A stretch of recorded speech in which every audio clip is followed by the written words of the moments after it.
Tamil season 9ல இருந்து Praveen Raj eliminate ஆனது இந்த ஷோ பார்க்குற பலருக்குமே அதிர்ச்சியா இருந்துச்சுன்னு தான் சொல்லணும். பலரும் இது ஒரு அன்ஃபேர் எவிக்ஷன், பிரவீன் ராஜ் ரொம்ப டேலண்டா கேம் பிளே பண்ணிட்டு வந்தாரு, இந்த சீசன்ல சும்மா இருக்கிற நிறைய பேர் உள்ள இருக்கும்போது இவரை ஏதோ பிளான் பண்ணி வெளியே அனுப்பிட்டாங்கன்னு பேசிட்டு வராங்க. பலரும் பிக் பாஸ் நிகழ்ச்சியை நேரடியா கண்டிச்சு போஸ்ட் போட்டுட்டும் வராங்க.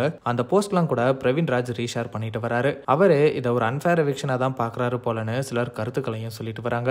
ஏன் அப்படின்னா பிரவீன் ராஜ் எலிமினேட் ஆகி வெளியே வரும்போதே பயங்கரமா மனமுடைஞ்சு அழுதுருப்பாரு. பிக் பாஸ்ல இருந்து எலிமினேட் ஆகி வந்த பிரவீன் ராஜை அவருடைய மனைவி ஐஸ்வர்யா சந்தோஷமா வரவேற்று அழுது சோகமா இருந்த அவரை ஆறுதல் சொல்லி தேத்துனாங்க. இந்த ஒரு சூழ்நிலையில பிரவீன் ராஜ் மற்றும் அவருடைய மனைவி வடபழனி முருகன் கோயிலுக்கு போய் முருகரை தரிசனம் பண்ணியிருக்காங்க.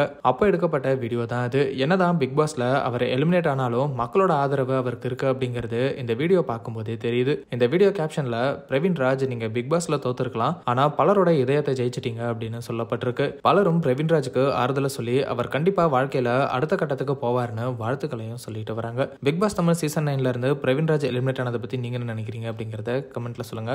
அந்த மாதிரி சினிமா, சீரியல்ஸ் அண்ட் ட்ரெண்டிங்கான அப்டேட்ஸை பத்தி தெரிஞ்சுக்க நம்ம ட்ரெண்ட் டாக் சேனலை சப்ஸ்கிரைப் பண்ணுங்க.